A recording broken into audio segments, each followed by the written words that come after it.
So this is a weird one for me because like I said with Denmark, this is a song that I want to support more than I actually like because the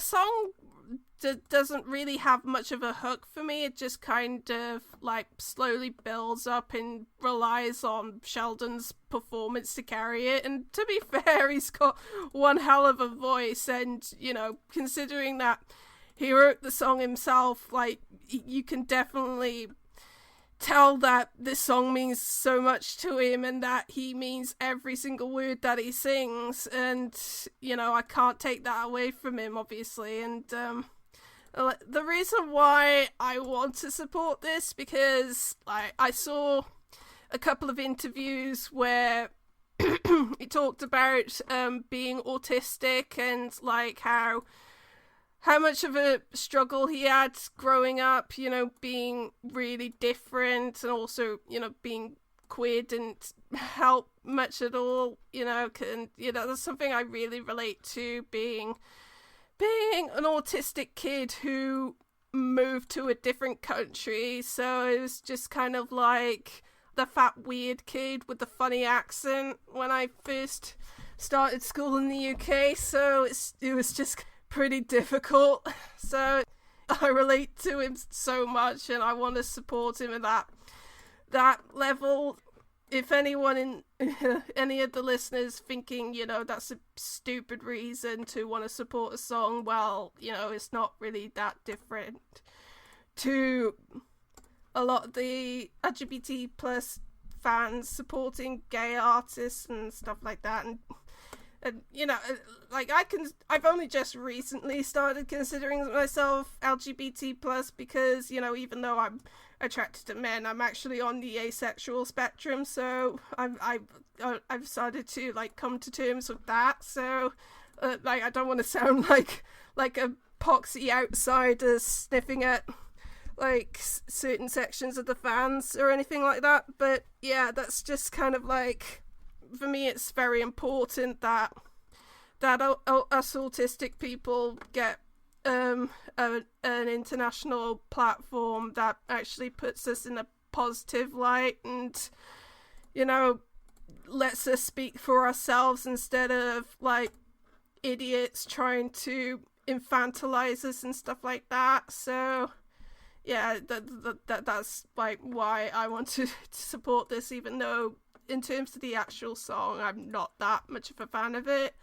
In terms of qualifying, like I'm pretty confident about this qualifying because like I mean Australia tends to get a pretty big jury pool anyway, and I don't see this tanking in the semi-final televote enough to give it much trouble. So I pretty much think that this is going through pretty likely, and yeah, I just like even though the song is just meh for me, you know, I want this to succeed. So yeah. Yeah, so I was at London Eurovision Party last weekend, and Sheldon obviously performed there. He performed his Eurovision song this year, and he also did a cover of "Creep" by Radiohead. Okay.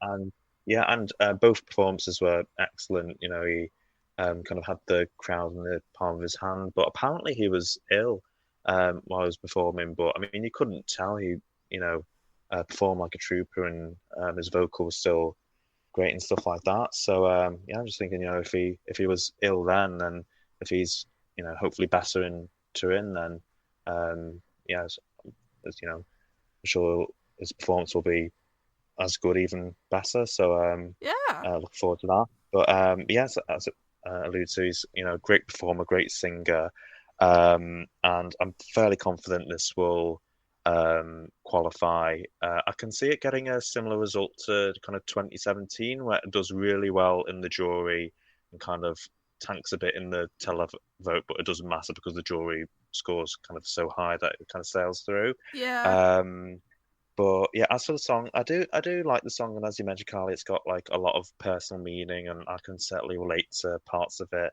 But yeah, I feel like it's kind of a little bit unmemorable.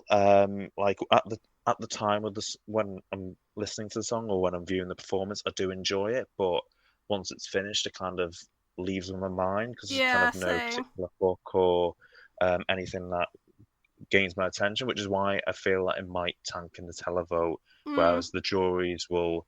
I can imagine, obviously, because they score every song.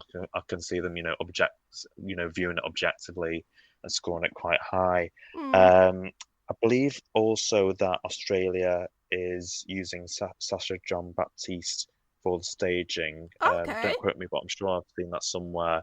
So, and I think that will definitely elevate it as well because my kind of issue with the live performance at the moment is that it's very kind of dark, and I'm wondering if that might be a little bit of a televote repellent. So hopefully, if they do have Sasha Jean Baptiste staged, then that can kind of bring it a bit more to life without changing it too dramatically and without getting Sheldon to do something that he's not comfortable with doing, which I'm sure they wouldn't. But yeah, as I said, it's kind of very nice song, but I kind of wish that it was a little bit more memorable and Mm. um, things like that. What about you, John? Um, I'll keep it brief because you've already covered a lot about the story behind the song, and I feel I got the song all wrong because when I realised what the song is about, I think we wrote an article about it, and yeah, I feel like his story is very similar to my story. Um, so I can really resonate with the song too.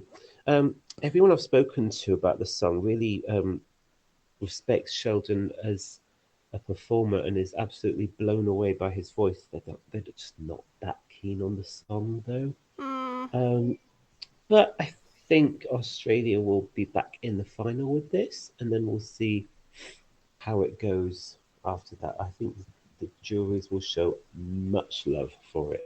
Yeah, absolutely. Excuse me. Okay, anything else before we give it a score? No, No. Okay, so I'm going to give this a 3. I'll also give it a 3. Three from me also. And the public also give it a 3.